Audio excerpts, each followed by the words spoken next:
So as you guys know, I have been making the street photography videos, and I've been working on my street photography, game, so to speak. And so a lot of people ask me about my camera settings for shooting street photography. And so I thought that it might help some people to make this video. Probably won't do well, but I do want to pay forward everything that I have learned while watching YouTube, and so I thought this might be a good video to make. So, I'm Jamil. This is a boy named Jamil. Let's get right into it. Before I get too far, I do want to say that these are just the settings that I use on my camera. If it helps you, great. If you have better settings, make a video. You know what I mean? Like, I don't know that it helps anybody by telling me that my settings are wrong. So, with all of that being said, let's get right into it. Okay, so I think the first thing we need to do is go up into the menus and just let you guys know that I do shoot in RAW. I do shoot in uncompressed RAW because, as I've said a number of times, I want all of the information from these files. But the downside of that is that they are really huge files, and so you have to make sure that you have the storage to back these up if you are, using these settings. And so I think that's all I'll say on that. So those are the first two things that you want to change in the menu. I think that, and then just make sure that your APS-C Super 35 mode is set to auto, all right? So then you're gonna go up to camera 2, and then we are gonna go into the custom keys. Make sure that you are on the photo custom key.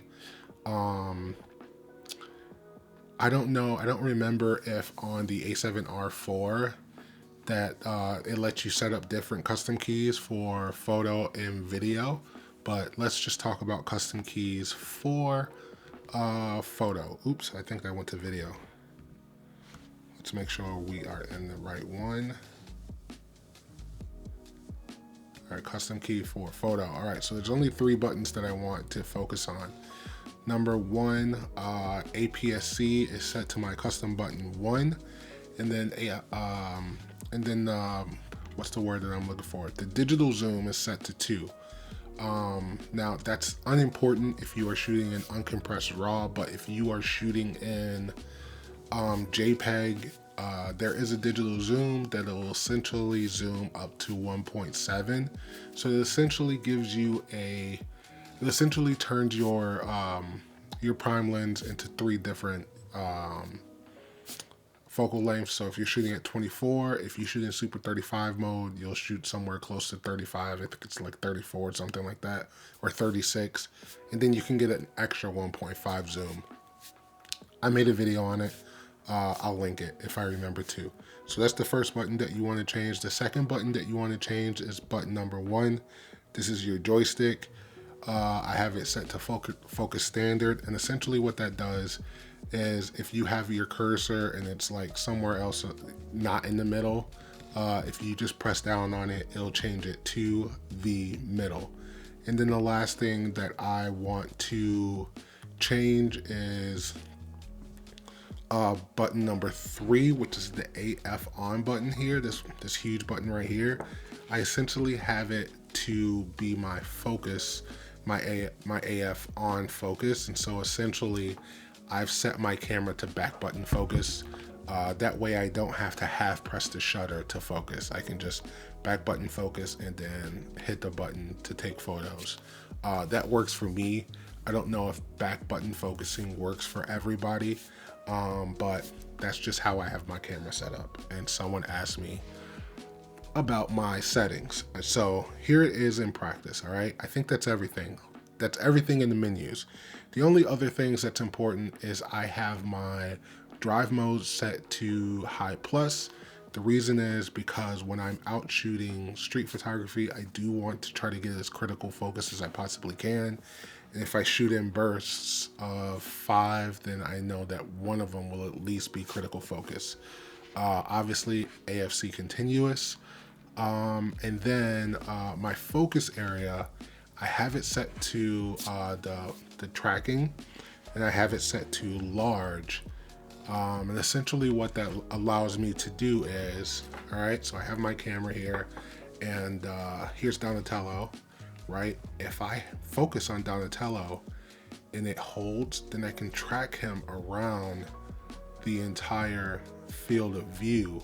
So it allows me to focus and recompose as much as I want. So then I can take that picture, I can take that picture.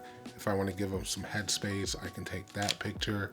If I want to, give them, more or ground at the bottom, I can take that picture. And so that's what that allows me to do. That's why I use the tracking. It's just so that it will track the subject across the frame. And so like if someone's crossing the street and I want to make sure that I get them right in the center of that street, I can start tracking them when they're kind of over here and then wait for them to get into the middle. Boom, there's my shot. I can track them that whole time, and it allows for a better photo. So that is how and then here's how the back focusing works. So if I hold this button here, right, I can hold it, I can focus on it. You guys can see that let's say I'm focusing on me over there. So if I'm focusing on me, you guys can see that I'm not using my finger at all, but it holds the focus on my eye the entire time. And so that's what back focusing does. I can release it, I can hold it again.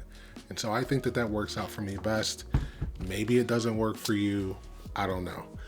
So those are my settings. Oh, and then the only last thing is that I shoot in neutral, just because I want to be able to control all of the color in my photos. So those are my settings.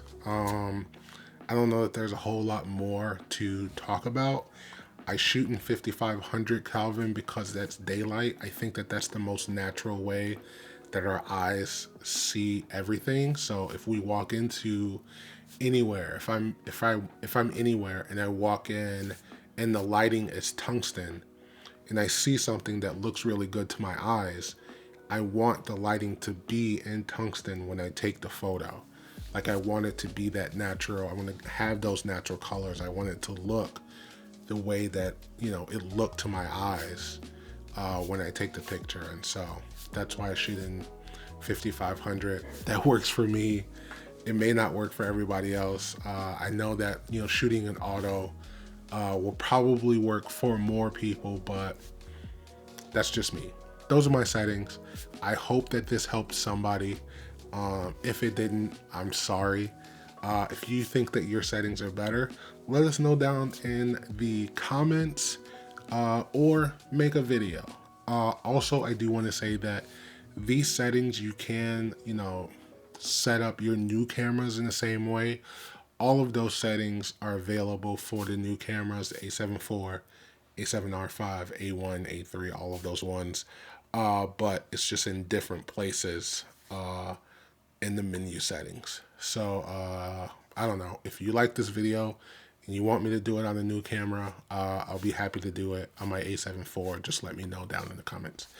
That's the video. There's not a whole lot more to say. I'll see you guys in the next one. Peace.